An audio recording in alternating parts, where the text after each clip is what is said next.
Two Baby discovered Mother Bear was writing Encyclopedia of Forest Wisdom. What she included amazed everyone. The forest had always whispered to Lily Morgan, though she never truly listened until that peculiar autumn afternoon when the leaves seemed to fall in patterns rather than random chaos.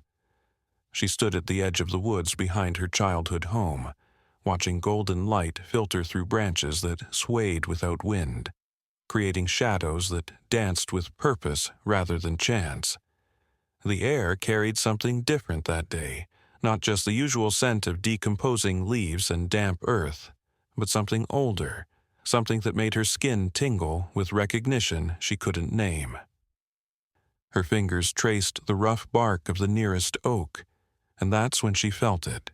Grooves that weren't natural, marks that seemed deliberate, intentional, almost like someone or something had been writing on the tree itself. The discovery pulled her forward, deeper into the forest she thought she knew like the back of her hand.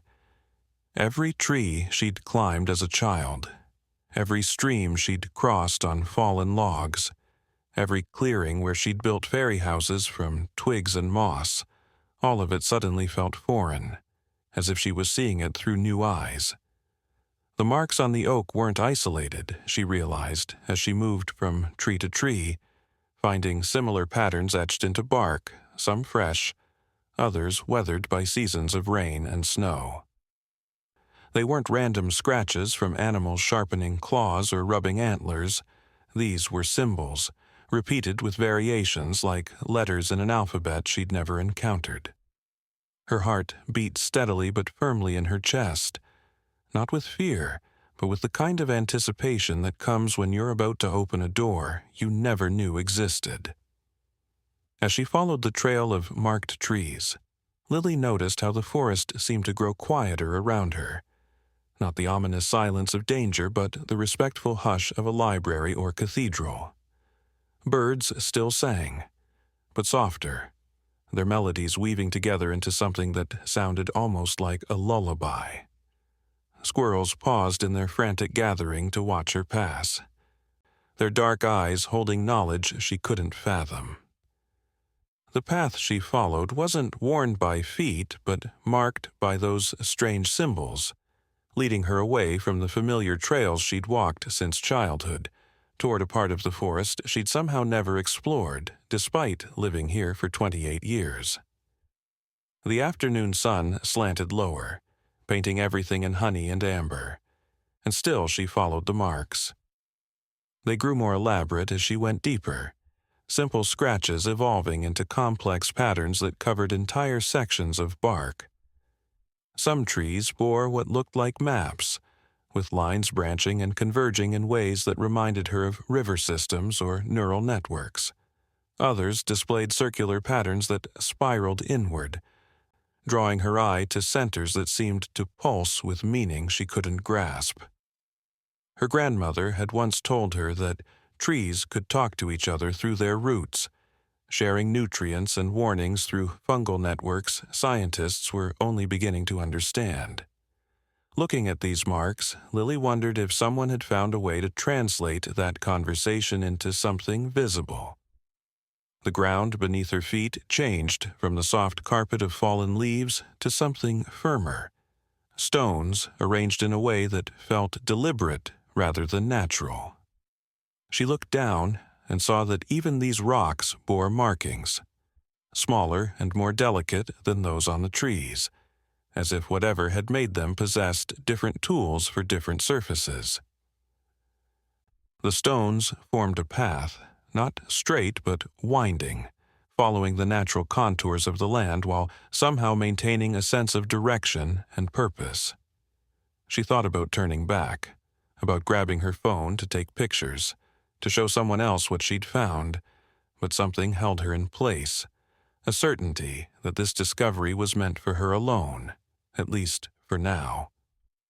The temperature dropped as she walked, not uncomfortably but noticeably, the way it does when you enter a cave or pass beneath thick canopy. The light changed too, becoming softer, more diffused, as if filtered through layers of green glass. The marks on the trees grew denser, overlapping in places, creating textures that looked almost like fur or feathers depending on how the light hit them.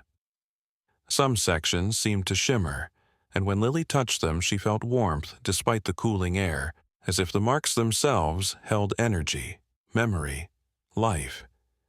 She lost track of time, following the trail, though the forest kept its own clock in the lengthening shadows and the changing chorus of birds giving way to the early evening sounds of crickets and tree frogs. Her legs should have been tired, but each step felt easier than the last, as if the path was somehow carrying her forward. The symbols had become so complex now that they covered entire trees from root to crown, creating galleries of information she couldn't decode but somehow felt in her bones. They told stories, she was certain of it, though whether those stories were history or prophecy or something else entirely remained a mystery. A clearing opened before her, perfectly circular and carpeted with moss so green it seemed to glow in the fading light. In the center stood a tree unlike any she'd ever seen, its bark silver-white and smooth except for where the marks covered it in spiraling patterns that drew the eye upward to branches that seemed to reach not just toward the sky but into it. The marks here were different, more refined, more purposeful, as if everything she'd seen so far had been practice or preparation for this. She approached slowly, reverently, her breath catching as she saw that the marks weren't just on the bark, but continued onto the leaves themselves, each one inscribed with symbols so small and precise they looked like veins until you looked closer. The air around the tree hummed with something Lily couldn't identify, not quite sound, not quite vibration, but something that made her teeth ache pleasantly and her fingertips tingle. She reached out to touch the trunk and felt a pulse, steady and strong, like a heartbeat but slower, more patient. The marks beneath her palms seemed to shift, not changing but revealing different layers, different meanings depending on pressure and angle, and maybe even intent.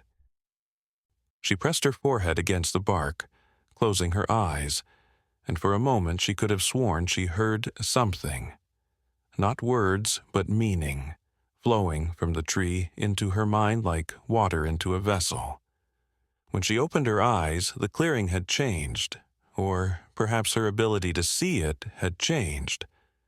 What she'd taken for random placement of stones and plants now showed clear organization, sections divided by purpose like rooms in a house or chapters in a book. The moss wasn't uniform but grew in patterns that echoed the marks on the trees, creating a living map or diagram she couldn't quite parse.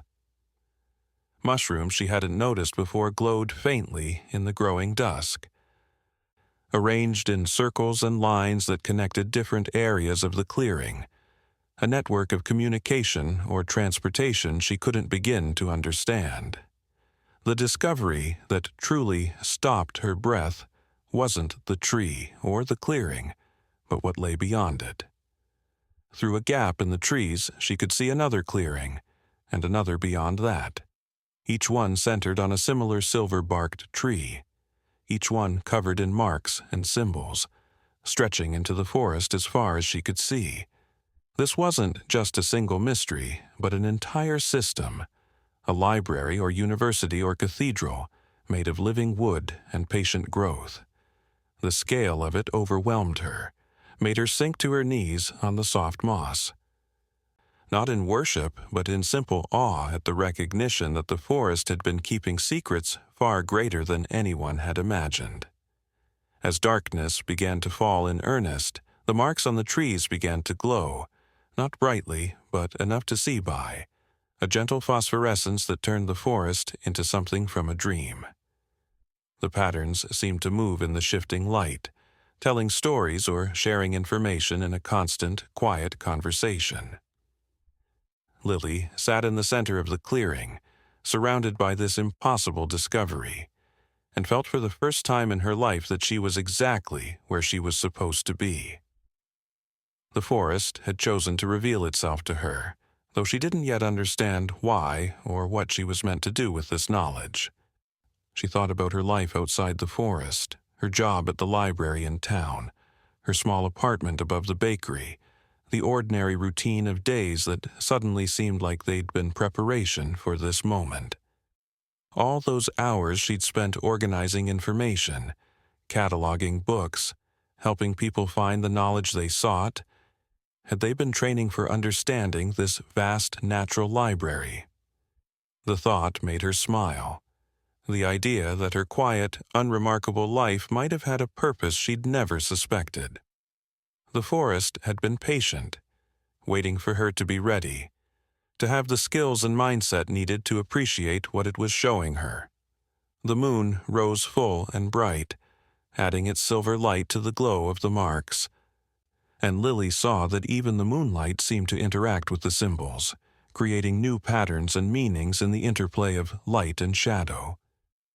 She pulled her jacket tighter around her shoulders, not quite ready to leave despite the dropping temperature and the logical part of her mind that said she should go home, should tell someone, should document this with more than just her memory. But another part, a deeper part that felt connected to the rhythm of the forest itself, knew that this was just the beginning, that rushing would spoil something delicate and important. She stood finally, legs stiff from sitting, and approached the silver tree again. This time, she noticed something she'd missed before, a hollow at its base, perfectly sized for storing something. Inside, wrapped in what looked like woven grass but felt like silk, was a piece of bark covered in the most intricate marks she'd seen yet. She lifted it carefully, feeling its surprising weight, and saw that it wasn't just bark, but many layers pressed together, pages in a book made by someone or something that wrote in scratches and symbols instead of ink and letters. The marks seemed to shift in the moonlight, almost readable, almost making sense, like a word on the tip of your tongue, or a memory just out of reach. The forest around her had gone completely quiet now, not eerily, but expectantly, as if waiting to see what she would do. Lily tucked the bark book inside her jacket, feeling its warmth against her ribs, and made a decision. She would come back tomorrow and the day after, and as many days as it took to understand what the forest was trying to tell her. She would learn this language, decode these messages, discover who or what was writing the Encyclopedia of the forest's wisdom. The path back seemed clearer in the moonlight, the marked trees glowing like street lamps guiding her home, though home now felt like a temporary place, a spot to rest between visits to her true destination. As she walked, Lily noticed that the marks weren't just on trees and stones, but on everything if you knew how to look. Fallen logs bore them on their undersides, revealed when she turned them over. Leaves carried them in their vein patterns, visible when held up to the light. Even spider webs seemed to incorporate the symbols into their designs, though whether the spiders were conscious participants or unconscious scribes she couldn't guess. The whole forest was a text, she realized, written in 1,000 different hands or paws, or unknown appendages, all contributing to a story that had been telling itself since before humans walked upright. Her house looked strange when she finally emerged from the tree line, too angular and artificial after the organic curves and patient growth of the forest. She stood at the border between worlds, one foot still on the soft forest floor, the other on the manicured grass of her backyard, and felt the pull of both. Inside that house was her normal life, her computer where she could research what she'd found, her phone where she could call someone, anyone, to share this discovery. But she didn't move toward it, not yet. Instead, she turned back to look at the forest, seeing it now not as a collection of trees but as a living library, a conscious entity that had chosen to share its secrets with her. The piece of bark pressed warm against her ribs, and she could feel it almost breathing, expanding and contracting slightly as if alive. Tomorrow she would begin the real work of understanding, but tonight she simply stood and marveled at the way the world could suddenly reveal depths you never suspected. Every walk she'd taken in these woods, every moment she'd spent thinking she knew this place, had been just the surface of something vast and patient and wise. The forest had been writing its encyclopedia all along, and now, finally, someone had noticed. The next morning arrived gray and misty, the kind of weather that blurs the boundaries between earth and sky, between real and imaginary. Lily had barely slept, the bark book beside her on the nightstand, its marks seeming to glow faintly even in the darkness of her bedroom. She'd tried to sketch some of the symbols in a notebook, but her drawings looked crude and lifeless compared to the originals, like trying to capture a symphony by humming the melody. Still, she filled page after page, trying to find patterns, repetitions, anything that might serve as a key to understanding. She called in sick to work, the first time in 3 years, her voice steady as she lied about a stomach bug. Her supervisor expressed concern, told her to take all the time she needed, and Lily felt a pang of guilt that quickly dissolved as she looked out her window at the forest, shrouded in mist like a secret wrapped in silk. She dressed in layers, packed a bag with water, snacks, her notebook and camera, though she suspected photographs wouldn't capture what needed capturing. The bark book went back inside her jacket, against her heart, where it seemed to belong.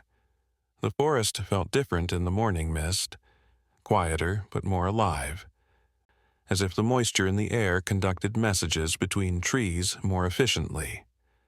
The marked trees were easier to spot now, their symbols darker against bark made black by dampness. She followed the same path as yesterday but noticed details she'd missed in her initial wonder. Some marks were definitely older than others, some so ancient they'd grown distorted as the trees expanded, stretched like scars that tell stories of their making. Others looked fresh, perhaps only days old, their edges sharp and purposeful. She reached the first clearing faster than expected, as if the path had shortened overnight, or her feet had learned the way so well they carried her without conscious thought. The silver tree stood like a lighthouse in the mist, its marks more visible than ever, creating patterns in the condensation that collected on its bark. She approached slowly, respectfully, and placed her palm where she had yesterday. The pulse was stronger this morning, or perhaps she was more attuned to it, and when she closed her eyes she could feel it synchronizing with her own heartbeat. 2 rhythms finding harmony. That's when she heard it, or felt it, or experienced it in some way that transcended normal senses. Not words but intention, not communication but communion. The tree was alive in a way that went beyond botanical definitions, conscious in a manner that didn't require a brain or nervous system as humans understood them. It knew she was there, had known she was coming, had perhaps been calling to her for years, in frequencies she couldn't consciously hear. The marks weren't just writing but a bridge, a way for different kinds of consciousness to meet and share knowledge. She opened her eyes to find she wasn't alone. A deer stood at the edge of the clearing, watching her with eyes that held too much intelligence to be merely animal. It approached slowly, without fear, and she saw that its antlers bore marks too, not carved but grown, as if the symbols had influenced the very shape of the bone. The deer lowered its head, not in threat but in greeting, and she saw more marks along its neck, made by no hand but formed in the patterns of its fur, natural and impossible at the same time. The deer turned and walked toward the gap between trees she'd noticed yesterday, looking back once to see if she would follow. Lily didn't hesitate, her feet moving before her mind could form doubts or questions. They passed through clearing after clearing, each one with its silver tree and its patterns of moss and mushroom, but the deer didn't stop at any of them. It led her deeper, to parts of the forest that felt older, where the trees were thicker and the canopy so dense that mist collected in pools of silver light. They walked for what might have been minutes or hours, time becoming elastic in this place between worlds. Other animals joined them along the way, a fox whose tail tip drew symbols in the dust, a raven whose wing beats seemed to write messages in the air, a rabbit whose path between bushes traced patterns that echoed those on the trees. None of them seemed wild in the traditional sense, but neither were they tame. They were something else, participants in a system Lily was only beginning to glimpse. The procession, for that's what it had become, finally stopped at a grove unlike anything Lily had imagined could exist. The trees here were ancient, their trunks so wide it would take a dozen people holding hands to encircle them.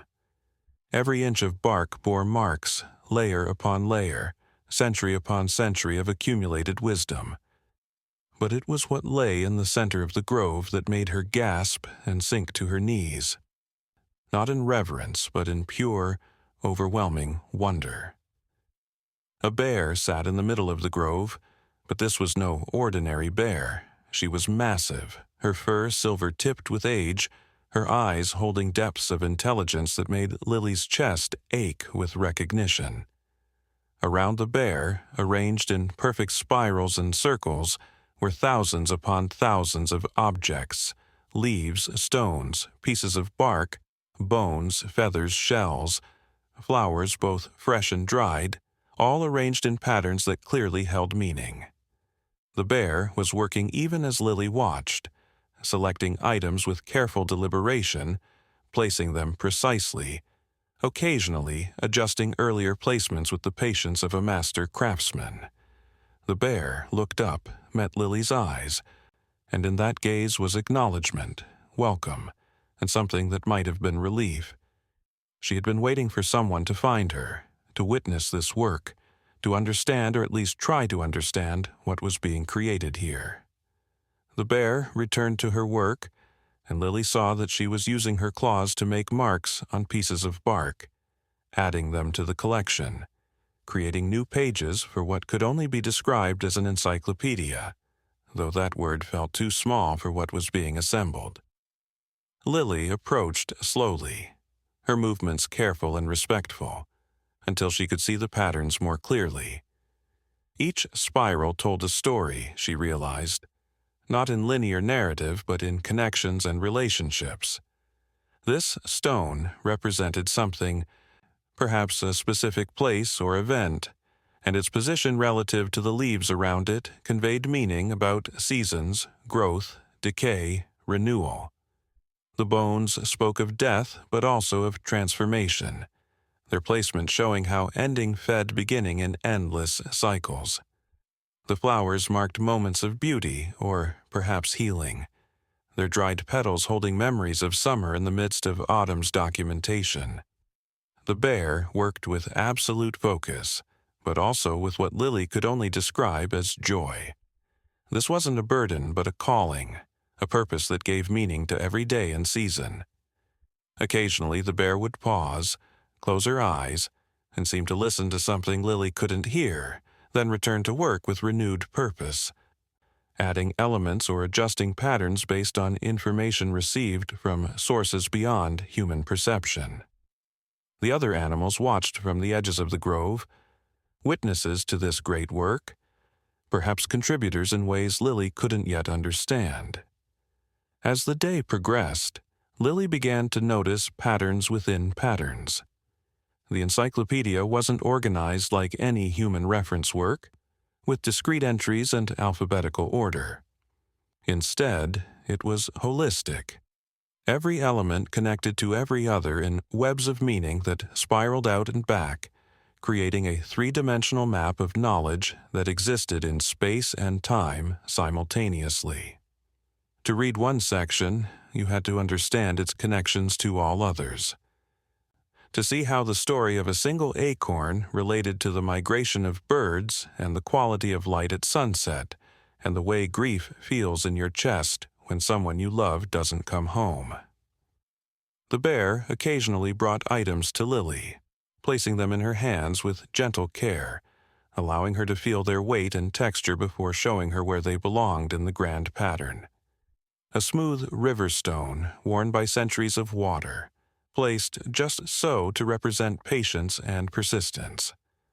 A blue jay feather, still bright with color, positioned to show the relationship between sky and earth, between flight and grounding. A piece of honeycomb, its geometric perfection speaking to the mathematics underlying all natural creation. The sacred geometry that bees knew instinctively, and humans struggled to understand. As afternoon faded toward evening, the marks on the surrounding trees began their gentle glow, and Lily saw that they weren't separate from the encyclopedia on the ground, but part of it. The whole grove was the encyclopedia, every tree a chapter, every mark a word or concept, the ground arrangement the index or perhaps the heart that gave it all meaning. The bear had been working on this for years, maybe decades, creating a record of the forest's wisdom that existed in multiple dimensions, readable by those who knew how to see. The bear finally paused in her work as the sun began to set, sitting back on her haunches and surveying what she'd created with what looked like satisfaction. She turned to Lily again, and this time moved closer. Close enough that Lily could feel the warmth radiating from her massive body, smell the earth and berry scent of her fur. The bear extended one paw, claws retracted, and placed it gently on the bark book still tucked inside Lily's jacket. The message was clear. That book was connected to this, was perhaps the key to understanding the larger work, a primer or guide to reading the encyclopedia. As darkness fell and the grove filled with the soft, phosphorescent glow of the marks, Lily understood that she'd been given a gift and a responsibility. The bear had chosen to reveal this work to her, but not just to witness it. She was meant to learn it, to understand it, perhaps eventually to share it, though she couldn't imagine how to convey something so vast and interconnected to a world that preferred its information in bite-sized, disconnected pieces. But that was a problem for another day. Tonight, she would simply sit in the grove, surrounded by the accumulated wisdom of the forest, and begin to learn how to read.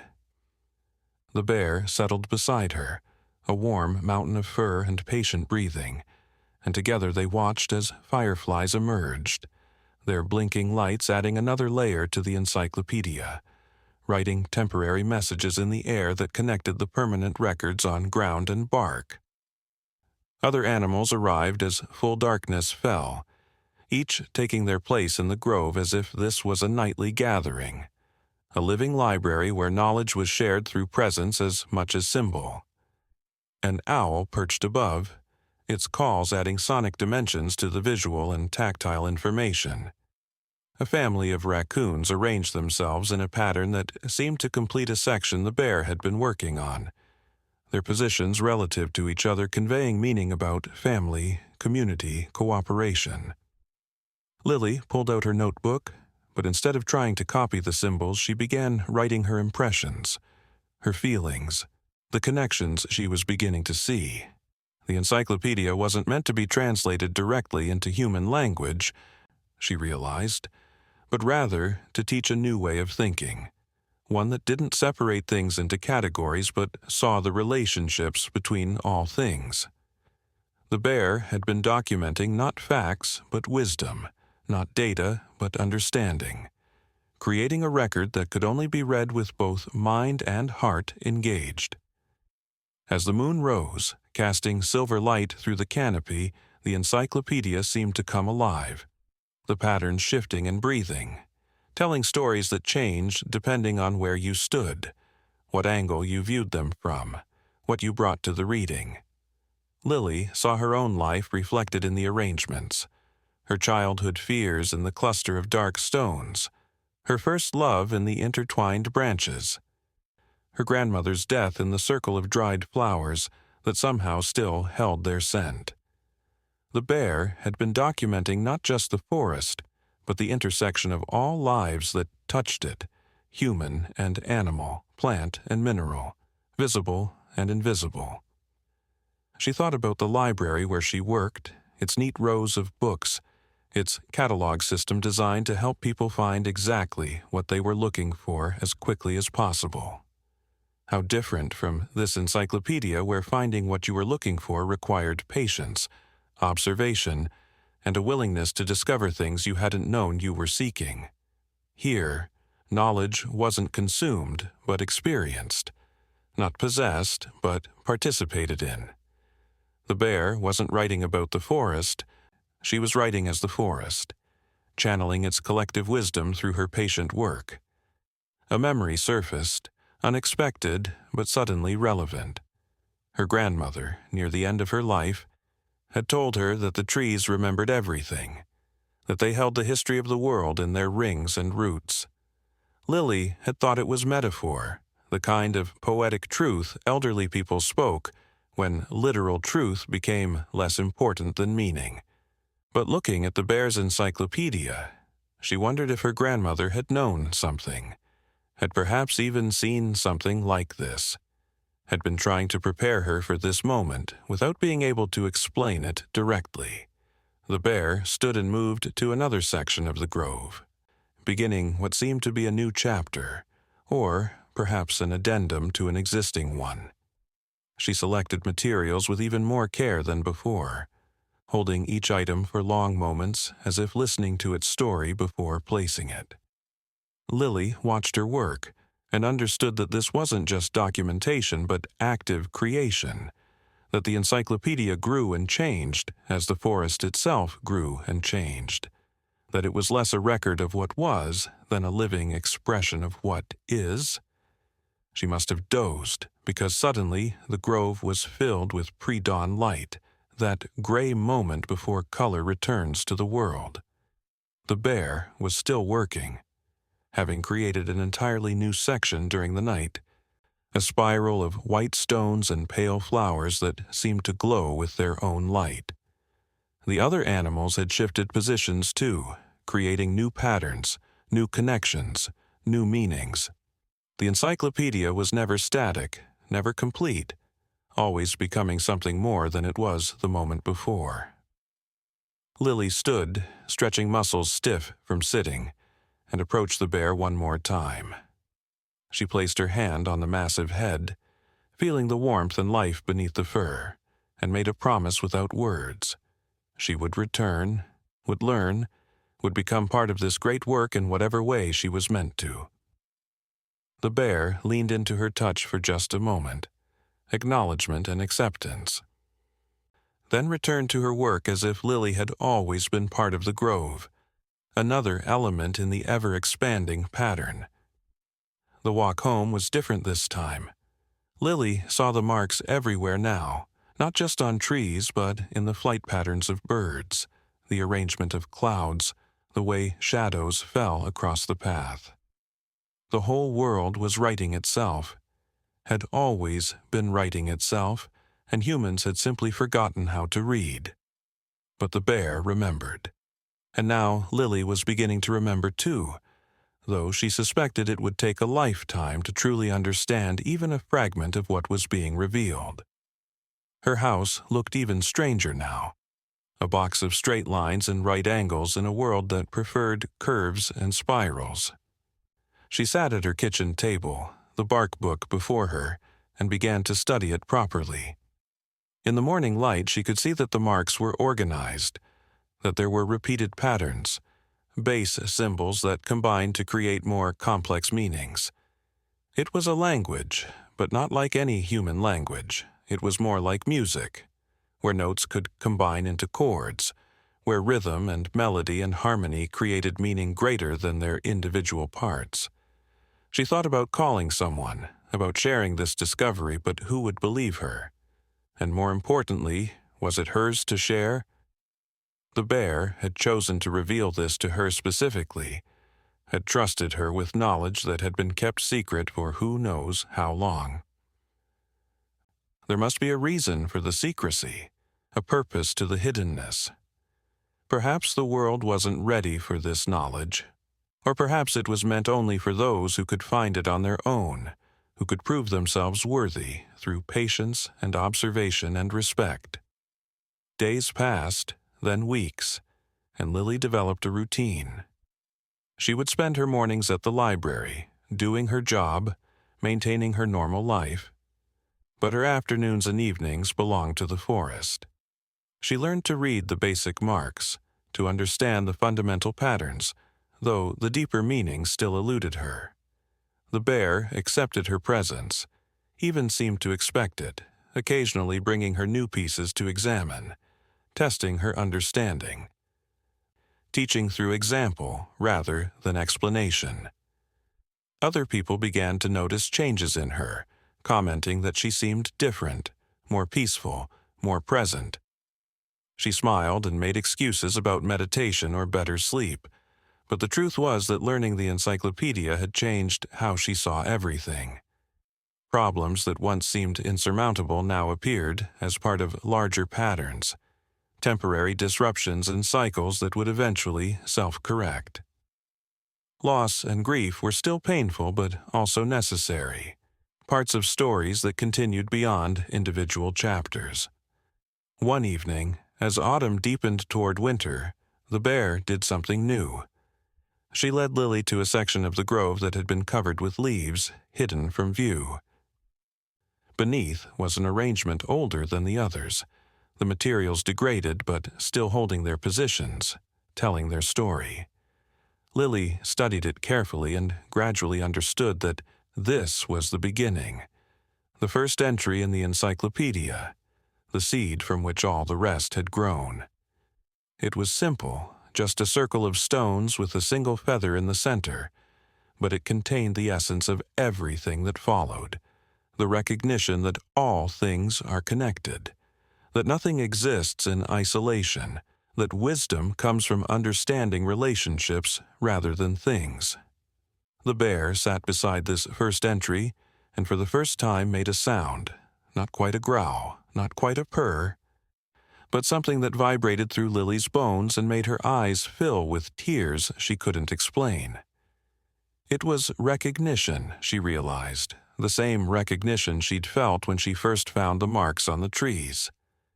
The bear was acknowledging that Lily understood, that she had learned enough to see not just the what but the why of the encyclopedia. She was ready for the next level of teaching, though what that might be remained a mystery. Winter arrived early that year, blanketing the forest in snow that should have obscured the encyclopedia but somehow didn't. The patterns remained visible, dark against white, as if the snow knew to fall around them rather than on them. The bear continued her work even in the cold, adding elements specific to winter, ice crystals that wouldn't melt, seeds that needed freezing to germinate, the shed antlers of deer that spoke of cycles and renewal. Lily learned that the encyclopedia included all seasons, all weather, all moods of the forest. That completeness required embracing everything, not just the pleasant or beautiful. She began to see patterns in her own life that echoed those in the grove. The way her relationships formed and dissolved followed the same principles as the connections between trees. Her creativity ebbed and flowed like sap, dormant in some seasons, flowing freely in others. Even her mistakes and regrets had their place in the pattern, necessary elements that led to growth and understanding. The encyclopedia wasn't just teaching her about the forest, but about existence itself, about the patterns that underlay all life, all consciousness, all meaning. One day, working in the library, she found herself absently arranging returned books in spirals rather than straight lines, creating patterns on the cart that echoed those in the grove. A child watching her asked what she was doing, and without thinking she said she was telling a story. The child asked what story, and Lily found herself explaining, in simple terms, how each book was connected to the others, how they formed a web of knowledge rather than separate islands of information. The child understood immediately, helped her arrange the books, added their own connections based on colors and sizes, and which books felt friendly versus serious. That night, Lily told the bear about the child, and the bear did something unprecedented.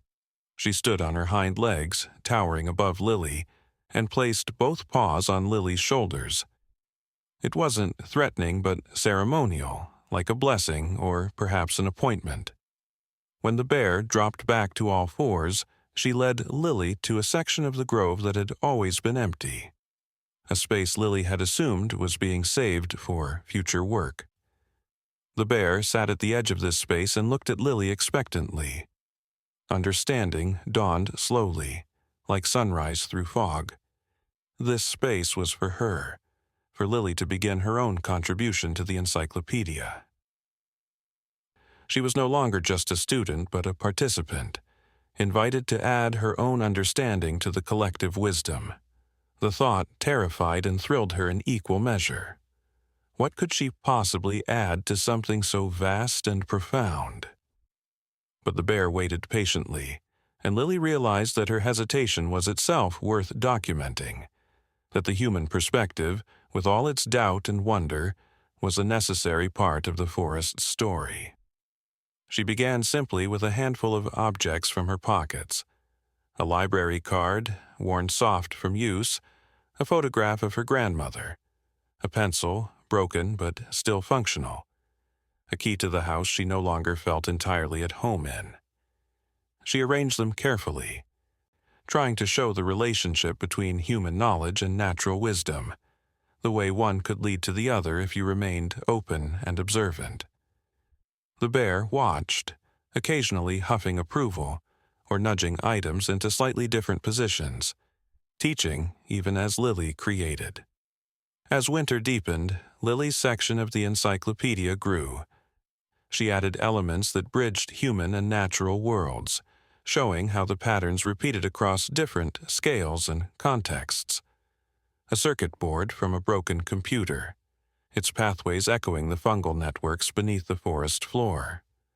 Sheet music, its notation a different kind of mark-making that still conveyed meaning through symbol.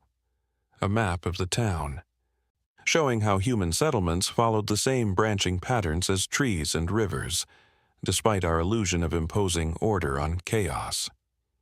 The bear began incorporating Lily's additions into her own work, weaving connections between human and natural elements, showing that the separation was artificial, that humans were part of the forest's story whether they knew it or not. The encyclopedia was becoming more complete, more honest, acknowledging the full spectrum of consciousness that touched the forest, from the ancient wisdom of trees to the brief, bright flames of human lives, to the deep dreams of sleeping seeds. Spring arrived like a revelation, the encyclopedia exploding with new growth, new patterns, new connections. The bear's work took on an urgency Lily hadn't seen before, as if she was racing against some invisible deadline. She worked through the night now, adding elements faster than ever, but with no loss of precision or meaning. Lily helped where she could, understanding now how different materials needed to be positioned, how the grammar of this strange language worked, though she was still far from fluent. One morning, Lily arrived to find the grove transformed. Every animal she'd ever seen in the forest was there, arranged in a perfect spiral around the encyclopedia, each in their proper place, according to some system she almost but couldn't quite grasp. The bear sat in the center, surrounded by her life's work, and she looked tired in a way that went beyond physical exhaustion. She had been working on this for so long, carrying the responsibility of recording the forest's wisdom alone, and now, finally, she could rest. But not stop, not yet. The bear led Lily to a section of the encyclopedia that showed patterns of teaching and learning, the way knowledge passed from one generation to the next, sometimes through direct instruction, sometimes through patient example, sometimes through discovery that felt accidental but wasn't. She showed Lily how the encyclopedia itself was a teacher, how it would continue teaching long after its creator was gone, how it would grow and change with new contributors, each adding their perspective while maintaining the essential truth at its core. The bear then did something that made Lily's heart skip. She brought out a small cub, barely old enough to walk steadily, and led it into the grove. The cub looked at the encyclopedia with the same wonder Lily had felt on her first visit, touching items with tiny paws, already beginning to learn the patterns, the connections, the language of the forest's wisdom.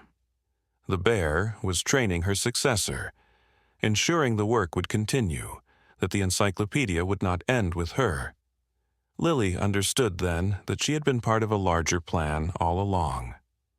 The bear had known her time as the primary chronicler was ending, had called to someone who could bridge worlds, who could ensure the encyclopedia wasn't lost when she was gone. Lily wasn't meant to replace the bear, but to be a translator, a bridge, someone who could protect this knowledge and perhaps, when the time was right, share it with those ready to understand. The days that followed were intense with learning. The bear showed Lily secrets she'd kept hidden, deeper layers of the encyclopedia that revealed not just what the forest knew, but how it knew it. The marks on the trees weren't just symbols, but living things, partnerships between tree and fungus, bark and beetle, that created meaning through biological processes humans were only beginning to discover. The arrangements on the ground weren't static but dynamic, changing with the seasons, the weather, the movement of underground water, always telling the current truth of the forest rather than a frozen historical record. She learned that the encyclopedia predicted as well as recorded that certain patterns, when they appeared, indicated what was coming, not with certainty, but with probability. A cluster of red leaves in spring meant a harsh winter ahead. The migration pattern of certain butterflies told stories about climate changes too subtle for human instruments to detect. The way moss grew on stones revealed the health of the water table, the presence of minerals, the direction of prevailing winds not just now, but for decades to come.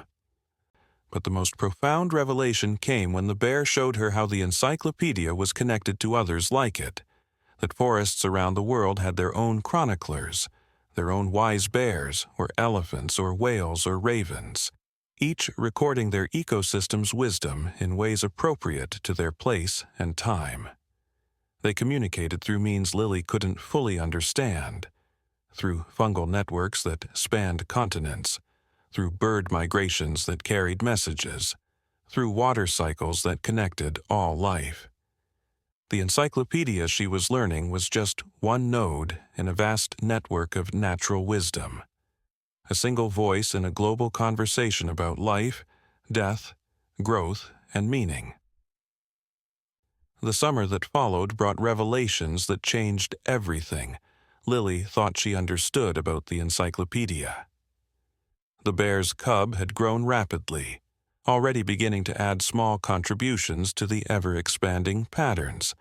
A leaf here, a stone there, each placement guided by instinct that seemed impossibly sophisticated for such a young creature. But it was what the mother bear revealed next that truly shook Lily's understanding of what she had been witnessing. The encyclopedia wasn't just recording the forest's present wisdom, it was preserving the stories of those who had passed, creating a living memorial that kept their essence alive in the arrangement of natural objects. One humid afternoon, the bear led Lily to a section of the grove she had always assumed was simply older, its materials weathered and worn by time. But as the bear carefully adjusted certain elements, adding a fresh flower here, a new stone there, Lily began to see faces in the patterns. Not literal representations, but something deeper. The captured essence of creatures who no longer walked the forest paths. The bear was showing her a fox who had lived decades ago, whose cleverness in surviving a particularly harsh winter had become legend among the forest dwellers. The arrangement told his story not in linear narrative, but in emotional truth. The fear of hunger represented by dark stones, the joy of discovery shown in bright feathers, the warmth of his den captured in a spiral of soft moss. The bear moved to another section, and here was an ancient oak that had fallen in a storm 50 years past. Its story was told in pieces of its own bark, arranged with seeds from its offspring, showing how death had become life, how ending had become beginning. The Encyclopedia didn't mourn these losses but celebrated them, showing how each life, each death, added to the richness of the forest's collective experience. Lily found herself crying without quite knowing why, touched by the profound respect and love embedded in these memorial patterns. As she learned to read these memorial sections, Lily discovered that the bear had been recording not just the notable lives, the memorable events, but every single creature who had been part of the forest's story. Mice who had lived quiet lives in the underbrush, their small existence documented in delicate arrangements of seeds and tiny bones. Birds who had nested in the same tree for years, their dedication to place honored with feathers and twigs positioned just so. Even insects had their place in this vast memorial, their brief lives given meaning and permanence through the bear's patient work. The emotional weight of this discovery was almost overwhelming. The bear had been carrying the memories of thousands, perhaps millions of lives, ensuring that nothing was forgotten, that every contribution to the forest's story was honored. It wasn't just documentation, but an act of love so profound that Lily had to sit down, her legs suddenly unable to support her. The bear came to her, nuzzled her gently, sharing a comfort that transcended species, a recognition of the burden and beauty of remembering. But there was more, layers upon layers of meaning that revealed themselves as the summer progressed. The memorial sections weren't separate from the rest of the encyclopedia but woven throughout it, showing how the past informed the present, how the wisdom of those gone continued to guide those still living. A pattern that showed the best places to find food in winter included elements from a squirrel who had survived 7 harsh seasons, her knowledge preserved and shared through the encyclopedia's strange language. A section about raising young incorporated lessons from countless mothers, their successes and failures creating a guide that new parents could somehow access through instinct informed by the encyclopedia's presence.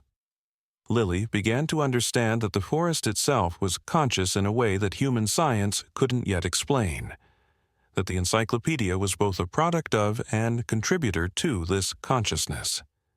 Every creature that lived in or passed through the forest was connected to this larger awareness, adding their experiences to the collective knowledge, drawing wisdom from it in return. The bear was not creating the encyclopedia so much as channeling it, serving as a physical intermediary between the forest's consciousness and the material world. The cub was learning this role, Lily could see, developing the patience and sensitivity needed to hear what the forest was saying, to translate its wisdom into physical form. Sometimes the young bear would sit for hours, perfectly still, just listening, and then suddenly spring into action, arranging materials with a certainty that belied its age. The mother watched with pride and something else, a weariness that suggested her work was nearly complete, that the transition of responsibility was approaching faster than expected. One evening, as fireflies created their temporary constellations above the grove, the bear showed Lily something that made her question the nature of time itself. Certain sections of the encyclopedia seemed to describe events that hadn't happened yet, or at least hadn't happened in any linear sense. A pattern of flowers and stones appeared to show a great storm, but when Lily checked the weather records later, she found no such storm in the past.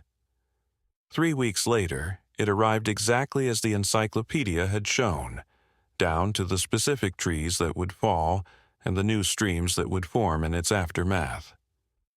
The bear had been documenting not just history but possibility, showing how patterns in the present indicated probable futures. It wasn't prophecy in the mystical sense, but rather a deep understanding of cause and effect, pattern and consequence that allowed prediction with stunning accuracy. The Encyclopedia was a time machine of sorts, not allowing travel through time but enabling communication across it, past informing future, future influencing present, all connected in the eternal now of the forest's consciousness. This temporal complexity was reflected in how different creatures interacted with the encyclopedia. Lily noticed that migrating birds would sometimes alter their patterns based on arrangements that wouldn't seem to have meaning for several months. Squirrels would begin storing food in new locations, indicated by subtle changes in the grove's patterns.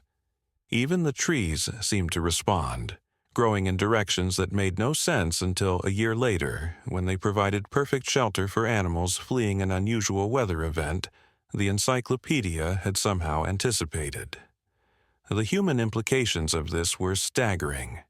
If the forest could predict, if it could remember not just what was, but what would be, then consciousness was far more complex than anyone imagined.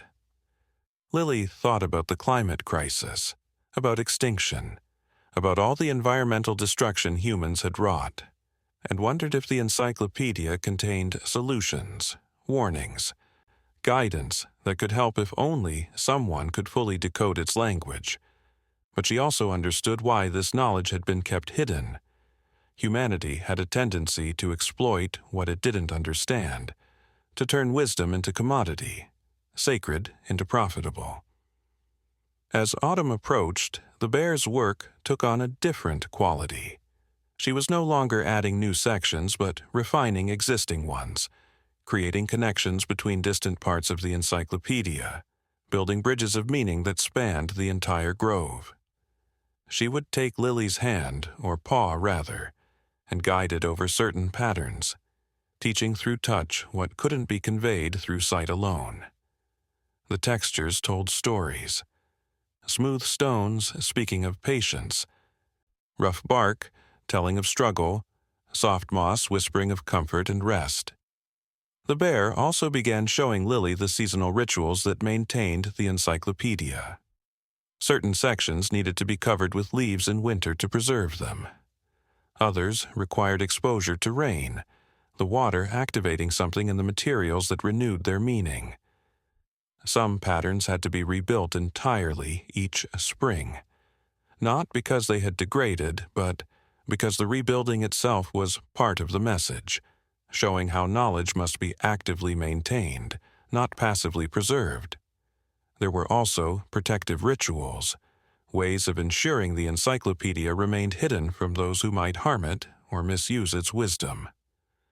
The bear showed Lily how certain arrangements at the grove's perimeter created a kind of camouflage, not visual, but psychological, making the space feel unremarkable to casual passers-by. Only those who were meant to find it, who had the patience and respect necessary to understand it, would be able to see past this protection. It was magic of a sort, but magic that worked through natural processes, through the same forces that made some places feel sacred and others ordinary. The cub was learning these rituals too, following its mother through the maintenance routines with growing confidence. Sometimes it would anticipate what needed to be done, moving to adjust a pattern before the mother bear indicated it needed attention. This intuitive understanding seemed to please the mother immensely, confirmation that the knowledge would survive the transition, that the encyclopedia would continue growing and teaching long after she was gone. One day, Lily arrived to find the grove full of bears. They had come from all directions, some traveling for days to reach this place. Each carried something, an object or collection of objects that they added to the encyclopedia with great ceremony. Lily realized she was witnessing something that happened rarely, perhaps once in a generation, a gathering of all the forest's bears to contribute their regional knowledge to the central encyclopedia. Each bear had been documenting their own territory, and now they brought their findings to be incorporated into the larger work. The mother bear orchestrated this integration with remarkable skill, showing each visitor where their contributions belonged, how their local knowledge connected to the greater whole. Some brought information about changes in water patterns, others about new diseases affecting certain trees, still others about successful adaptations to human encroachment. The encyclopedia grew dramatically that day, expanding not just in size but in complexity, becoming a true representation of the entire forest system rather than just the local grove. But it was what happened after the other bears left that truly moved Lily.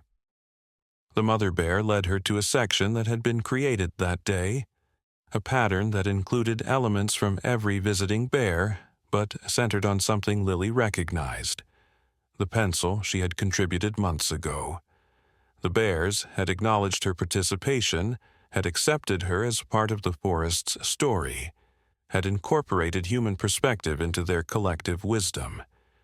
She wasn't an observer anymore, but a participant, a voice in the conversation, a thread in the vast tapestry of forest consciousness. The responsibility of this acceptance weighed on her. She thought about all the humans who lived near forests, who walked through them without seeing, who took from them without giving back. How could she bridge this gap? How could she help her species understand what the bears understood, that the forest wasn't a resource but a teacher, not property but partner? The encyclopedia offered no easy answers, but it did show patterns of successful coexistence, times when humans and forest had worked together rather than in opposition. She began documenting these patterns in her notebook, translating them into human concepts without losing their essential truth.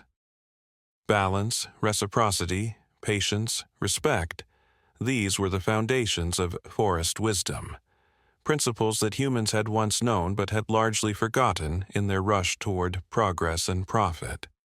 The encyclopedia showed that this forgetting wasn't permanent, that knowledge could be recovered, relationships restored, but it required humility and willingness to learn from those deemed lesser by human standards.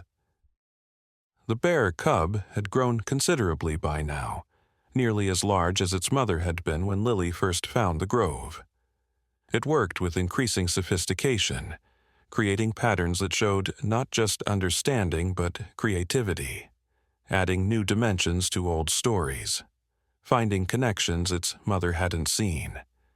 The transition was happening naturally, gradually, the wisdom passing from one generation to the next without formal ceremony but with profound certainty. Winter came early and hard that year, but the grove remained accessible, the paths kept clear by animals who seemed to understand the importance of maintaining access to the encyclopedia.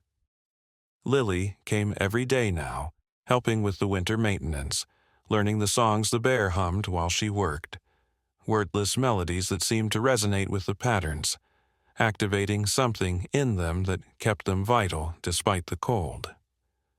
One snowy afternoon, the mother bear did something unprecedented.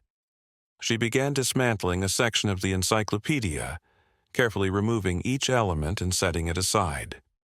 Lily watched in alarm, wondering if something had gone wrong, if the pattern had been corrupted somehow. But the bear's movements were deliberate, peaceful, and when she finished, she began rebuilding the section with the same materials but in a completely different arrangement. The story was the same but told from a new perspective, showing how truth could be constant while understanding evolved. This was perhaps the most important lesson, that the encyclopedia wasn't dogma but living wisdom, capable of growth and change while maintaining its essential nature. The forest's truth wasn't singular but multifaceted, each creature seeing it from their own perspective, adding their own understanding. creating a collective wisdom far greater than any individual insight. The bear was showing Lily that even the most established patterns could be reimagined, that reverence for the past didn't mean resistance to change. As winter deepened, Lily noticed the mother bear moving more slowly, resting more often. She was old, older than Lily had initially realized, and the years of carrying the forest's memories had taken their toll. But there was no sadness in her, only a deep satisfaction at work well done, knowledge successfully passed on, wisdom preserved and shared. She would spend hours watching her cub work, occasionally offering gentle corrections, but more often simply observing with what could only be described as pride. The cub, meanwhile, had begun adding entirely new sections to the encyclopedia, documenting aspects of the forest its mother hadn't included. The young bear seemed particularly interested in the edges, the places where forest met human development, where wild and domestic intersected. These boundary zones were complex, full of conflict but also unexpected cooperation, and the cub captured this complexity with remarkable nuance. It was already developing its own style, its own voice, while maintaining the essential grammar of the encyclopedia's language. One morning, Lily arrived to find the mother bear had created a new pattern overnight, one that included elements representing every creature she had documented, every story she had preserved, every piece of wisdom she had channeled. It was a masterwork, a summary and culmination of her life's dedication to the forest's memory. At its center was a single acorn, perfectly positioned, waiting to sprout when spring came. The symbolism was clear, ending and beginning, death and birth, the eternal cycle that the encyclopedia existed to document and honor.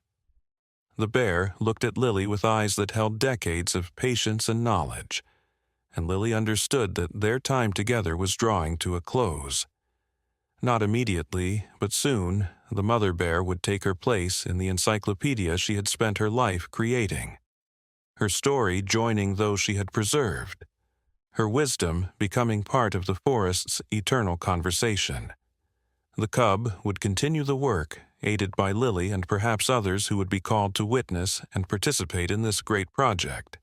But there was no sadness in this understanding, only recognition of rightness, of patterns completing themselves, of stories reaching satisfying conclusions while opening doors to new narratives. The encyclopedia had taught Lily that endings weren't failures but transformations, that death was just another kind of teaching, another way of contributing to the collective wisdom. The mother bear had given her life to this work, and that life would continue in every pattern, every connection, every piece of wisdom preserved and shared. Spring arrived with unusual warmth, melting snow quickly and bringing early flowers that carpeted the grove in color.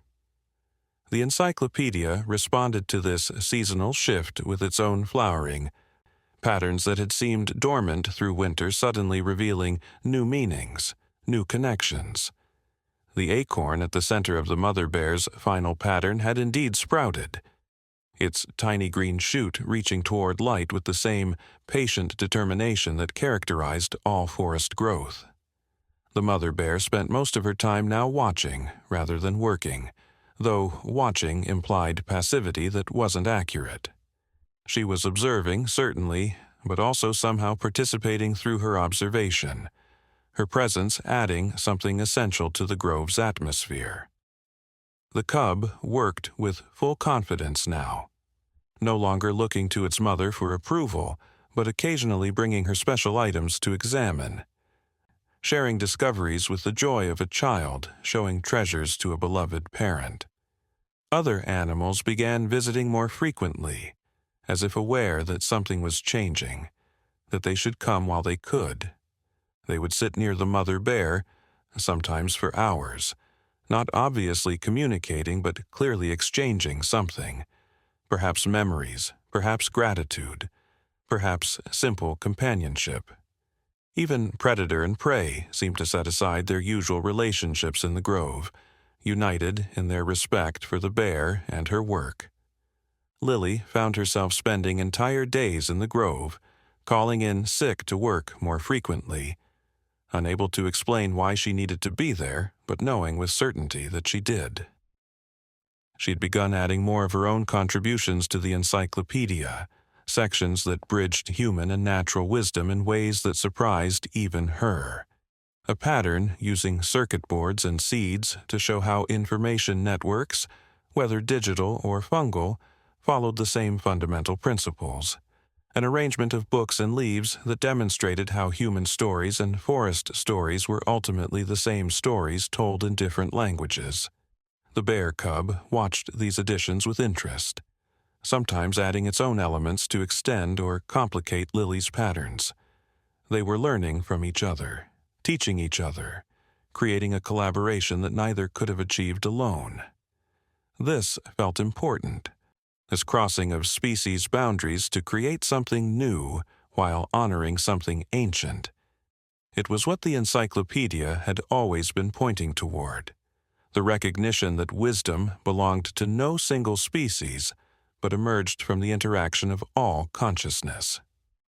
One afternoon, as storm clouds gathered but hadn't yet released their rain, the mother bear stood and walked to the very center of the grove.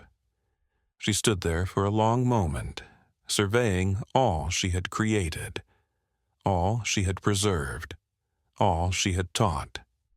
Then she lay down, carefully, precisely, in a position that completed a pattern Lily hadn't even realized was unfinished.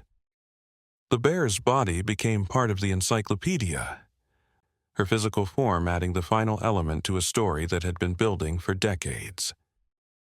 She didn't die, not immediately, but entered a state that seemed between sleeping and waking, between living and passing. Her breathing slowed to match the rhythm of the trees swaying in the pre-storm breeze. Her eyes remained open but focused on something beyond the physical grove, perhaps seeing the greater pattern that individual perspectives could only glimpse. The cub approached, touched its nose to its mother's, then returned to work, understanding that this too was part of the teaching, part of the wisdom that needed to be preserved and shared. Lily sat beside the mother bear, one hand on the warm fur, feeling the slow heartbeat that seemed to synchronize with the forest itself. She understood now that the Encyclopedia wasn't about preventing death, but about revealing its meaning, showing how every ending fed new beginnings, how every loss enriched the soil from which new life grew. The mother bear had given everything to this work, and in doing so had achieved a kind of immortality, not of body, but of wisdom, not of individual consciousness, but of contribution to collective understanding. The storm broke with unusual gentleness, rain falling soft and warm, soaking into the earth without disturbing the patterns of the Encyclopedia. The water seemed to activate something in the arrangements, making connections visible that had been hidden, revealing layers of meaning that dry observation couldn't detect. The grove filled with the sound of rain on leaves, a natural music that complemented the visual symphony of the Encyclopedia.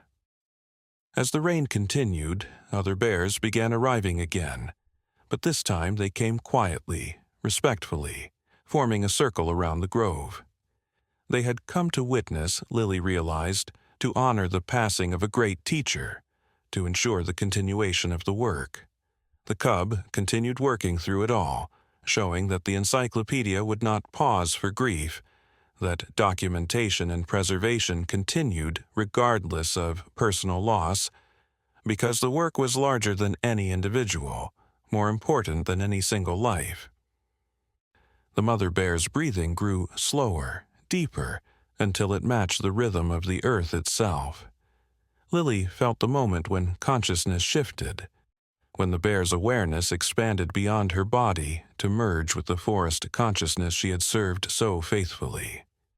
It wasn't death as humans understood it, but transformation, a change of state rather than an ending, The bear's body remained, would remain, becoming part of the physical encyclopedia even as her consciousness joined the greater awareness that had always guided the work. The cub paused in its work, stood still for a long moment, then added a single stone to a pattern near where its mother lay.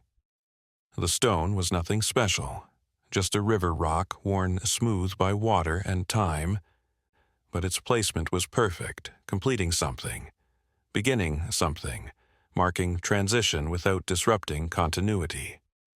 The other bears slowly dispersed, their witness complete, leaving the cub and Lily alone with the encyclopedia and the rain, and the sense that something profound had changed while everything essential remained the same.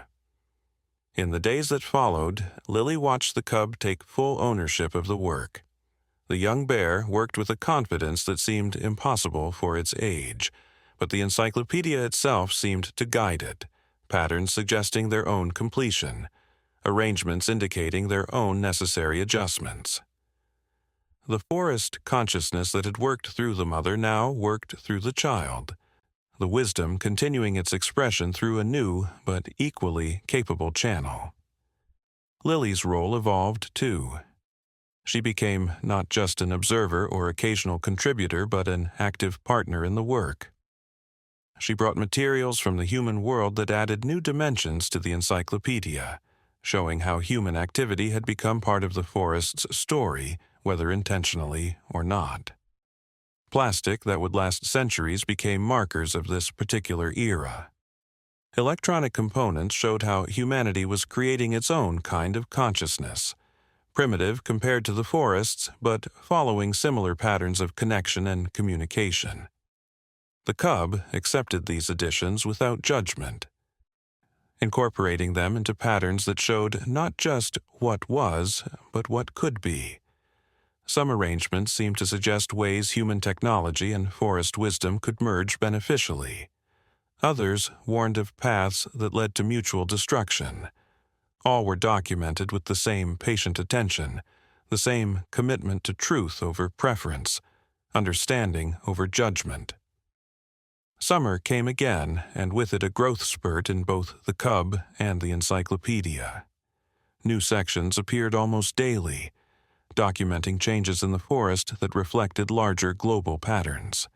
The timing of flowers, the migration of birds, the behavior of insects, all showed subtle shifts that indicated massive changes beyond the forest's borders. The encyclopedia was becoming not just a record of local wisdom, but a node in a global network of natural intelligence, documenting planetary changes from a forest perspective. Lily began to understand that her role was to be a translator, not to convert the encyclopedia into human language, but to learn to think in forest language well enough to serve as a bridge. She started writing again, not trying to describe what she saw, but to express what she understood, creating human documents that carried forest wisdom without trying to contain or define it. These writings felt different from anything she'd created before, less linear, more layered, true in ways that transcended factual accuracy. The bear cub, now nearly fully grown, began teaching Lily more actively. It would create patterns specifically for her education, simplified versions of complex concepts that helped her understand the grammar underlying the encyclopedia's language. She learned that repetition with variation was key, that meaning emerged from relationship rather than definition, that wisdom was less about knowing facts than understanding connections. The bear was patient with her human limitations while constantly pushing her to expand beyond them. One evening, as they worked together in the grove, the bear did something that surprised Lily. It began creating a pattern that incorporated elements of her life, things she had never brought to the grove, but that the bear somehow knew about. Her grandmother's glasses, which still sat on Lily's bedside table, the coffee mug she used every morning, chipped but beloved, the small scar on her left hand from a childhood accident. The bear was showing her that she too was part of the forest's story, that the encyclopedia had been documenting her life just as she had been learning to read its documentation. This revelation led to another. The encyclopedia wasn't separate from the forest, but was the forest's way of knowing itself, of maintaining consciousness across time and space. Every creature that lived in or near the forest was both contributor and content, both author and character in an ever-expanding story of interconnected life. The bear's work in creating and maintaining the physical encyclopedia was just the visible expression of a process that was happening constantly at levels humans couldn't perceive. Lily thought about consciousness differently now, not as something that emerged from brains, but as something that emerged from connections, from relationships, from the constant exchange of information and meaning between living things. The forest was conscious because its parts communicated, remembered, learned, adapted. The encyclopedia was both proof and product of this consciousness, a physical manifestation of an intangible reality.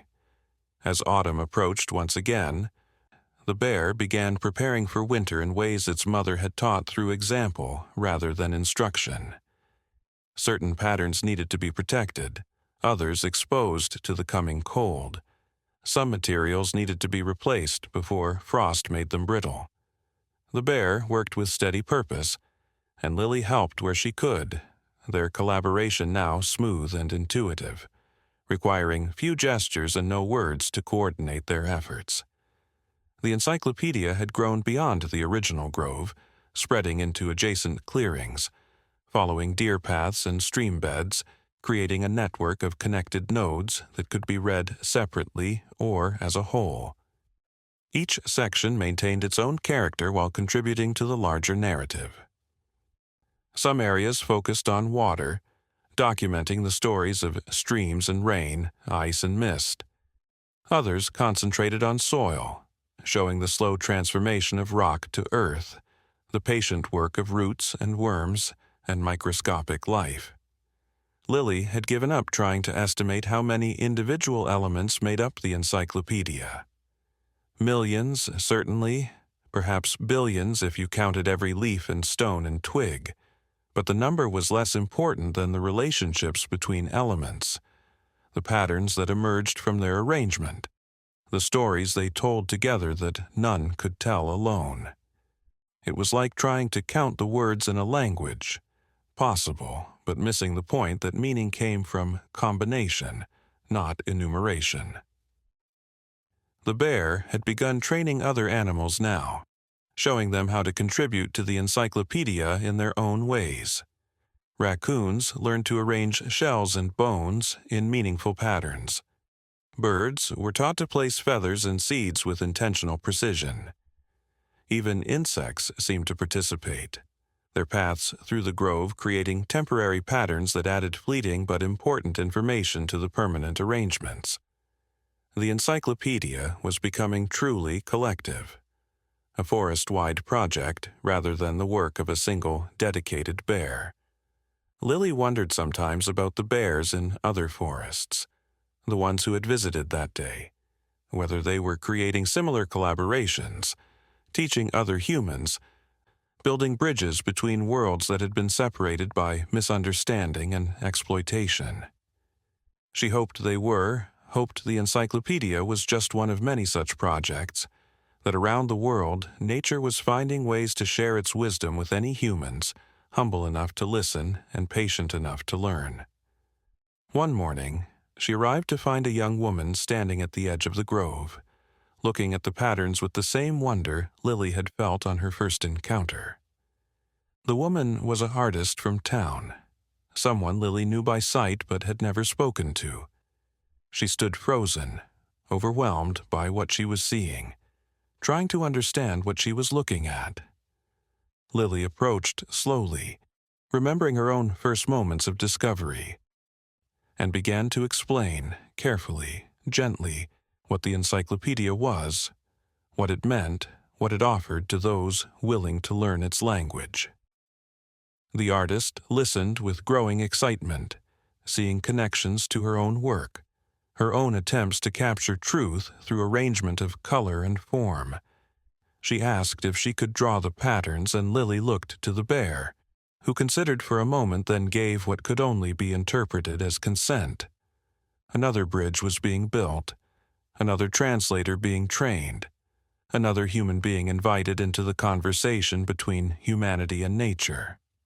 As the artist began sketching, trying to capture not just the visual patterns but their emotional resonance, Lily realized that the encyclopedia was ready for a new phase. Not widespread revelation, the world wasn't ready for that, but careful, selective sharing with those who could appreciate and protect this knowledge. Artists, poets, musicians, scientists who still maintained wonder. Children who hadn't yet learned that animals couldn't think. Elders who remembered when humans and nature were partners rather than adversaries. The bear seemed to understand and approve of this development. It began creating patterns specifically designed to be accessible to newcomers, gateway arrangements that introduced concepts gradually, building understanding systematically rather than overwhelming with complexity. These teaching patterns were beautiful in their simplicity, showing fundamental principles through elegant arrangements that even skeptics couldn't dismiss as random. Winter came gently that year, snow falling in perfect crystals that added their own temporary patterns to the encyclopedia. The bear worked through the cold, its thick fur protection against weather that drove most creatures to shelter. Lily came when she could, paths permitting, and found that winter revealed aspects of the encyclopedia that summer had hidden. The way snow accumulated showed air currents and temperature variations. Ice formations indicated water flow and mineral content. Even the tracks of animals in snow became part of the documentation, showing movement patterns, territorial boundaries, social connections. The artist came regularly too, creating her own interpretations of what she saw, paintings and sculptures that captured something essential about the encyclopedia without trying to replicate it exactly. Her work began attracting attention, people asking about her inspiration, and she was careful in her answers, speaking of forest walks and natural patterns without revealing the specific source. But for those ready to see, her art was an invitation, a suggestion that there was more to the forest than trees and animals, that wisdom waited for those willing to seek it. The bear cub, now fully grown and properly called a bear rather than a cub, though Lily still thought of it as young, had developed its own style of working. Where its mother had been methodical and patient, the young bear was more spontaneous, adding elements and bursts of creativity followed by long periods of contemplation. The encyclopedia grew in spurts now rather than steadily, but each growth period added remarkable depth and complexity, as if the bear was receiving downloads of information that needed to be processed and expressed quickly. Lily had begun to sense patterns in her own life that reflected those in the encyclopedia. Relationships that had seemed random revealed themselves as part of larger patterns. Challenges that had felt like obstacles showed themselves to be necessary elements in her own story. Even her discovery of the encyclopedia no longer seemed accidental but inevitable, the culmination of a lifetime of preparation she hadn't recognized as such. The forest had been calling to her since childhood, and she had finally learned to listen. She thought often of the mother bear, whose body had long since been absorbed into the forest floor, becoming part of the soil that nourished the grove.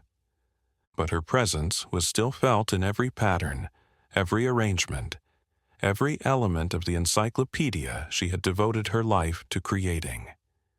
Death had not ended her contribution, but transformed it, made it permanent in ways life couldn't achieve.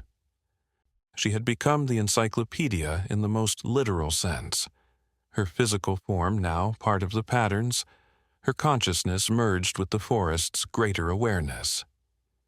The young bear seemed to understand this too, occasionally pausing at the spot where its mother had lain, not in grief but in acknowledgement, in gratitude, in recognition of the continuity between past and present, teacher and student, one generation and the next. The encyclopedia was both memorial and living document, preserving the past while documenting the present and anticipating the future. It was exactly what the forest needed it to be, a memory palace that grew and changed while maintaining its essential truth. Spring came with an explosion of growth that surprised even Lily, who had thought herself beyond surprise after all she'd witnessed. The encyclopedia doubled in size almost overnight, new sections appearing faster than she could explore them. The bear worked constantly, barely pausing to eat or rest, driven by some urgency Lily couldn't identify. Other animals contributed more actively than ever, and even the plants seemed to participate, growing in patterns that complemented and extended the arranged materials. It wasn't until a group of developers came to survey the forest for a proposed housing project that Lily understood the urgency.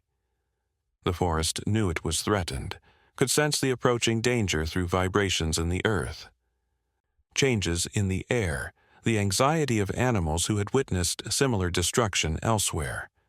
The encyclopedia was documenting everything it could before potential destruction, creating a record that would survive even if the forest itself didn't. Lily felt panic rise in her chest, but the bear remained calm, continued working with the same patient attention as always. This, too, was part of the pattern, the bear seemed to say through its actions. Forests had faced threats before, had survived some and succumbed to others, and all of it was part of the story that needed telling. The encyclopedia didn't exist to prevent change but to document it, to preserve wisdom whether the forest thrived or fell, to ensure that knowledge survived even if its source didn't. But Lily couldn't accept destruction with the bear's equanimity.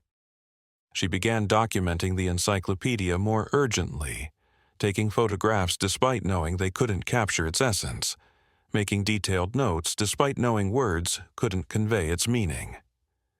She contacted environmental groups, though carefully, not revealing the encyclopedia, but emphasizing the forest's uniqueness, its irreplaceable value. She even reached out to the artist, wondering if her influence might help protect what couldn't be directly revealed. The bear watched these efforts without judgment, neither encouraging nor discouraging, simply continuing its work. It added sections about human encroachment, about adaptation and resistance, about the ways forests had learned to survive in diminishing spaces. These patterns were sadder than others but no less beautiful, showing how life persisted despite obstacles, how wisdom adapted to new realities, how even destruction could become transformation if approached with the right understanding. The developers' survey was followed by community meetings, environmental assessments, the slow bureaucratic process that preceded either preservation or destruction. Lily attended every meeting, spoke when allowed, submitted written comments that tried to convey the forest's value without revealing its secret. She felt like she was walking a tightrope, trying to save the forest without exposing the encyclopedia to those who might exploit or destroy it out of fear or greed. Meanwhile, the bear continued its work, but now with a new focus. It began creating portable sections, arrangements that could be moved if necessary, wisdom that could be transplanted if the grove was threatened. It taught Lily and the artist how to preserve certain patterns, how to maintain their meaning even if removed from their original context. It was preparing for diaspora, for the possibility that the encyclopedia might need to scatter to survive, like seeds dispersed by wind to find new soil. The artist began creating what she called translation pieces, artworks that carried the essence of encyclopedia patterns into human spaces, a sculpture that captured the relationship between growth and decay, a painting that showed how individual elements became collective meaning, an installation that invited viewers to create their own patterns, to participate in the kind of meaning-making the encyclopedia represented. Each piece was a seed, carrying forest wisdom into human consciousness, preparing ground for understanding that might, eventually, lead to protection. Summer brought a reprieve of sorts. The development project faced delays, funding issues, legal challenges from environmental groups. The forest continued its life, neither relieved nor anxious, simply being what it had always been. The encyclopedia grew at its natural pace again, the urgency of spring giving way to the steady accumulation of summer wisdom. New creatures discovered the grove, drawn perhaps by the same force that had brought Lily, and some stayed to learn, to contribute, to become part of the ever-expanding story. A family of foxes made their den near the grove, and their kits played among the patterns, accidentally rearranging some elements, intentionally moving others. The bear didn't correct these changes but incorporated them, showing that even chaos and play had their place in the forest's wisdom. The young foxes seemed to understand the encyclopedia instinctively, treating it with a respect that belied their playful nature, as if they recognized something sacred, even without understanding what it was. Lily had begun writing a book, though she wasn't sure she would ever publish it. It wasn't about the encyclopedia directly, but about the kind of consciousness the encyclopedia represented, the intelligence that emerged from connection and communication, the wisdom that accumulated through patient observation and careful documentation. She wrote about forests as living libraries, about animals as conscious participants in their ecosystems, about the possibility that nature had been trying to teach humanity all along, if only we knew how to listen. The bear read these writings, or seemed to, nosing through pages Lily left in the grove, occasionally adding a muddy paw print that felt like endorsement or correction depending on placement. Sometimes the bear would create a pattern that seemed to respond to something Lily had written, extending an idea or challenging an assumption. They were having a conversation across species, across different forms of consciousness, finding common ground in the shared project of understanding and documenting the forest's wisdom. One day, an old man appeared at the grove's edge, walking with a cane but moving with purpose. He stood looking at the encyclopedia for a long time, then said, "So, this is what my mother was talking about." He explained that his mother, dead now for 30 years, had spoken of a place in the forest where bears kept the world's memories, where anyone could read the history of everything if they knew how to look. He had thought it was dementia, fantasy, but had been drawn to search for it anyway. And now, finally, in his 80s, he had found it. The old man became another regular visitor, bringing his own contributions, objects from a lifetime lived at the forest's edge. An arrowhead his grandfather had found, showing human presence going back centuries. Seeds from plants that no longer grew in the area, preserved in paper packets that were themselves historical artifacts. Photos of the forest from decades past, showing changes that even the encyclopedia hadn't captured.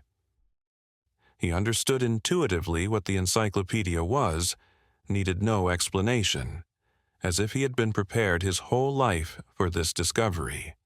The bear accepted him as it had accepted Lily and the artist, as another human who could bridge worlds, who could help preserve and transmit the forest's wisdom. The old man began telling stories, sitting in the grove and speaking to whoever would listen, human or animal, about the forest's history from a human perspective, adding oral tradition to the encyclopedia's physical patterns. His stories were themselves patterns, repetitive but with variations, building meaning through accumulation rather than linear narrative. As autumn approached again, Lily realized she had been learning from the encyclopedia for over 2 years. The pattern of seasons had become part of her rhythm, the cycle of growth and dormancy, documentation and preservation, teaching and learning. She could read large sections of the Encyclopedia now, understanding not just individual patterns but the connections between them, the meta-patterns that emerged from the arrangement of arrangements. She was becoming fluent in a language that had no words, expert in a science that had no equations. The development threat hadn't disappeared, but had transformed. The company had modified its proposal, setting aside a larger buffer around the forest, though still planning to build closer than ideal. It was a compromise that satisfied no one fully but might allow both forest and development to coexist, uneasily but sustainably. The bear had documented this too, showing patterns of adaptation, ways previous forests had learned to thrive despite human proximity, though also showing the losses such proximity entailed. The Encyclopedia had become, Lily realized, not just a record of the forest, but a teacher of coexistence, showing how different forms of consciousness could share space, could learn from each other, could create something together that neither could achieve alone. It wasn't utopian.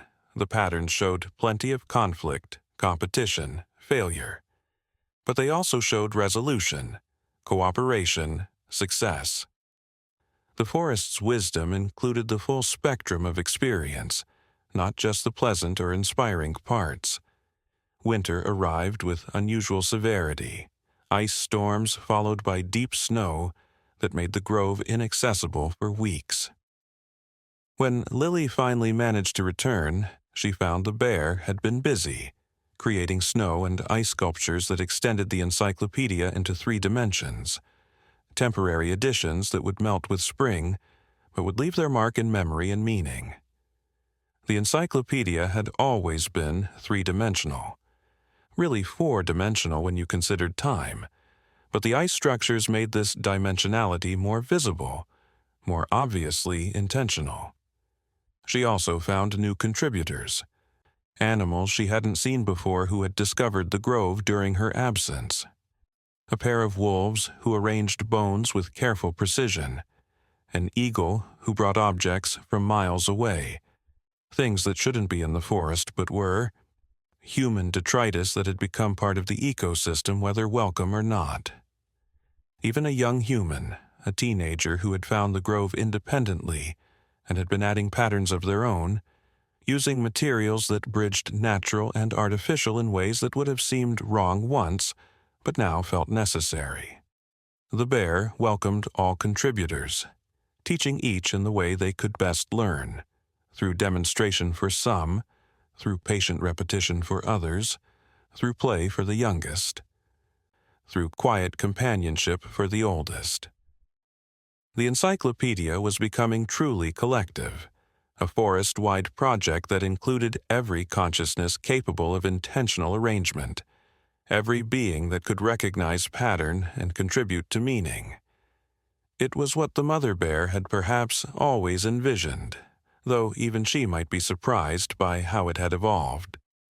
Spring's arrival brought unexpected joy. The development project had fallen through completely. The land purchased by a conservation group that the artist had secretly contacted and convinced to investigate. The forest would be preserved, not as pristine wilderness but as what it was, a living system that included human presence, a place where different forms of consciousness could meet and learn from each other. The Encyclopedia would continue growing, continue teaching, continue bridging worlds that had been artificially separated. The bear seemed unsurprised by this development, as if it had been documented in the patterns all along, as if the Encyclopedia had known its own future and had been patiently waiting for events to align with what had already been written in arrangements of stone and bone, leaf and light. Lily wondered sometimes about causality, about whether the Encyclopedia predicted the future or created it, whether documentation was passive or active, whether the forest's consciousness could influence events through the subtle power of patient attention and careful arrangement. She had begun teaching others now, carefully, selectively, those who showed the right combination of curiosity and respect, patience and wonder. Not teaching them to read the encyclopedia directly, that took years of patient observation, but teaching them to see that such reading was possible, that the forest was conscious, that animals were intelligent, that wisdom existed in forms humans had barely begun to recognize. Each person she taught became another bridge, another translator, another protector of knowledge that was simultaneously ancient and constantly renewed. The bear had started a new section of the encyclopedia, one that seemed to be specifically about teaching and learning, about the transmission of knowledge across species barriers, about the ways consciousness could recognize itself in other forms. This section included contributions from all the regular visitors, human and animal alike, showing how each learned differently but toward the same understanding. It was meta-encyclopedia. Documentation about documentation, patterns about pattern-making, wisdom about the acquisition of wisdom. The artist had begun bringing students, other artists, who wanted to learn how to see the way she had learned to see. They would sit in the grove for hours, sketching not the physical arrangements but the relationships between elements, the invisible connections that gave the encyclopedia meaning. Their art became increasingly abstract but somehow more true, capturing essence rather than appearance, meaning rather than form. The forest was teaching them a new aesthetic, one based on connection rather than isolation, process rather than product. The old man had started writing to, or rather dictating to Lily, stories that complemented the encyclopedia's patterns, human narratives that ran parallel to the forest's documentation. He told of his mother's encounters with the bears, how she had tried to tell others but had been dismissed as confused, how she had kept visiting until she was too frail to walk the forest paths.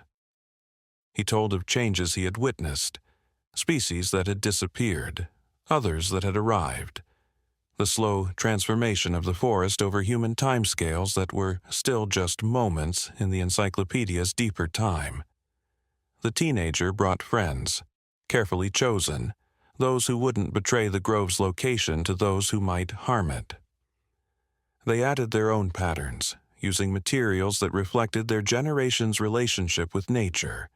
Phones with dead batteries arranged to show dependence on technology, plastic bottles positioned to demonstrate pollution but also adaptation, synthetic clothing placed to indicate the blurring of natural and artificial.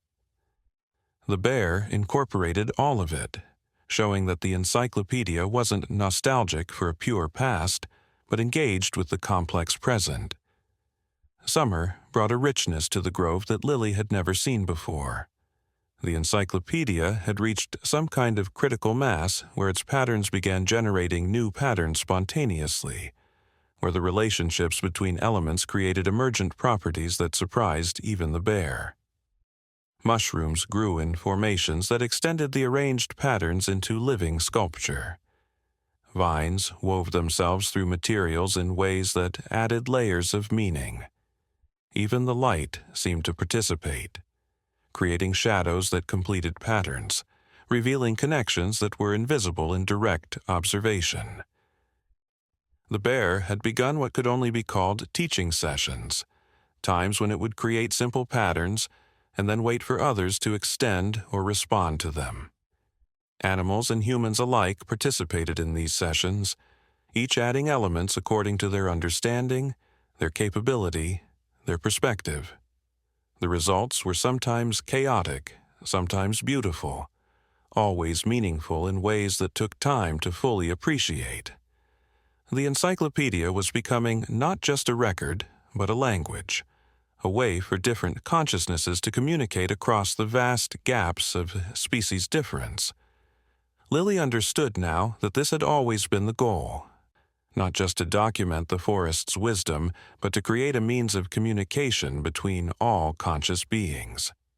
The encyclopedia was a Rosetta Stone for consciousness itself, showing how all awareness, regardless of its form, shared fundamental patterns, basic ways of organizing and understanding experience. The bear had been building not just a library but a school, not just an archive but a forum, not just a record but a relationship. As the seasons turned and the years passed, the grove became a pilgrimage site for those who knew of it, though their numbers remained small, carefully controlled, limited to those who could contribute without corrupting. Each visitor added something, took something, changed something, learned something. The encyclopedia grew not just in size but in dimension, becoming richer, deeper, more complex, while somehow also becoming more accessible, as if complexity and clarity were not opposites but partners. The bear, no longer young but not yet old, had developed into a master teacher, able to read each visitor's needs and capabilities, adjusting its instruction accordingly. It worked with a joy that reminded Lily of its mother, but also with an innovation that was entirely its own. This bear was not just maintaining the encyclopedia, but revolutionizing it, finding new ways to document, new patterns to explore, new connections to reveal. The forest's wisdom was not static tradition but living knowledge, growing and adapting with each generation of chroniclers. Lily had aged too, her hair showing gray, her movements slower but more certain. She had become the encyclopedia's primary human guardian, the one who helped new visitors understand what they were seeing, who protected the grove from those who might misunderstand or exploit it. She had never married, never had children in the traditional sense, but she had helped birth understanding in hundreds of minds, had mothered a new way of seeing that was spreading slowly but steadily through the human community. The artist had achieved fame with her forest-inspired work, though few understood its true source. Her paintings hung in galleries around the world, each one a seed of forest consciousness planted in human culture. She still visited the grove regularly, still learned from the patterns, still added her own contributions, but her main work now was translation, carrying the encyclopedia's wisdom into human spaces where it could work its slow magic of transformation. The old man had died the previous winter, but not before completing his stories, a book that sat beside the encyclopedia, human narrative complementing forest documentation. His final contribution to the grove had been his own walking stick, worn smooth by decades of use, which the bear had placed at the center of a pattern about human and forest relationships, about the long walk toward understanding, about the support we give each other across species boundaries. The teenager, now a young adult, had become a scientist, studying forest ecology with an understanding that went beyond what textbooks could teach. They brought new technologies to document the encyclopedia, not to replace direct observation but to extend it, showing patterns invisible to naked eyes, connections that operated below conscious awareness. The bear was interested in these technologies, sometimes incorporating devices into patterns, showing how human tools could become part of forest wisdom rather than separate from it. New challenges emerged constantly. Climate change was altering the forest in ways the encyclopedia documented with disturbing clarity. Species were shifting their ranges. Seasons were becoming unpredictable. Weather patterns that had been stable for centuries were breaking down. But the encyclopedia didn't just document these changes. It showed adaptations, innovations, ways the forest was learning to cope with rapid transformation. It was a record of resilience as much as vulnerability, of creativity in the face of crisis. The bear had begun creating what Lily thought of as future patterns, arrangements that seemed to document things that hadn't happened yet, or perhaps were happening in parallel timelines, or maybe were simply possibilities the forest was considering. These patterns were harder to read, more ambiguous, but they suggested that the encyclopedia was not just reactive, but proactive, not just recording, but planning, not just remembering, but imagining. One pattern in particular fascinated and troubled Lily. It showed what appeared to be the encyclopedia spreading beyond the forest, into cities, into human homes, into digital spaces. Not the physical arrangements of materials, but the underlying patterns, the way of thinking, the recognition of consciousness in all things. The pattern suggested a future where the boundary between human and natural dissolved, where wisdom flowed freely between different forms of awareness, where the encyclopedia became not a place but a practice, not a thing but a way of being. But that was still just possibility, still just potential. For now, the grove remained what it had always been, a place where patient bears documented the forest's wisdom, where consciousness met itself in different forms, where the encyclopedia grew one pattern at a time, one season at a time, one understanding at a time. The work continued as it had for generations, would continue for generations more, patient and persistent as the forest itself. As Lily sat in the grove one evening, watching the bear work, surrounded by the accumulated wisdom of countless lives, she understood that she had found her purpose, her place in the vast pattern of existence. She was a bridge between worlds, a translator of consciousness, a guardian of wisdom that belonged to no one and everyone simultaneously.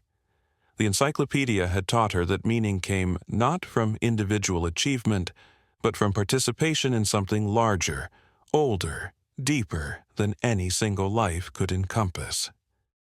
The fireflies emerged as darkness fell, writing their temporary messages in the air, and Lily saw how they connected to the patterns on the ground, to the marks on the trees, to the arrangements of stones and bones and leaves and lives that made up the encyclopedia. Everything was connected. Everything was conscious. Everything was contributing to a story that had no beginning and would have no end. Only constant transformation, constant learning, constant becoming. She thought of all the people who would never know the encyclopedia existed, who would walk through forests without seeing the patterns, without recognizing the consciousness that surrounded them. But she also thought of those who would find it, as she had, as others had, drawn by something they couldn't name to a truth they couldn't ignore. The encyclopedia would wait for them, patient as mountains, welcoming as sunrise, ready to teach anyone willing to learn that wisdom existed everywhere, in everything, available to any consciousness humble enough to recognize it in forms other than its own. The bear paused in its work and looked at her, and in that gaze was everything the encyclopedia contained, all the wisdom of the forest, all the patience of seasons, all the connections between all things. It was a look that said the work would continue, the patterns would grow, the wisdom would spread, slowly but inevitably, like seeds finding soil, like water finding its level, like consciousness finding itself in every form it takes. Tomorrow she would return, and the day after, and all the days she had left. She would continue learning, continue contributing, continue bridging worlds that were never truly separate. The encyclopedia would grow through her efforts and beyond them, becoming whatever it needed to become to preserve and share the forest's wisdom with a world that desperately needed to remember what it had forgotten. That consciousness was everywhere, that wisdom came in many forms, that the patient documentation of truth was the highest calling any being could answer.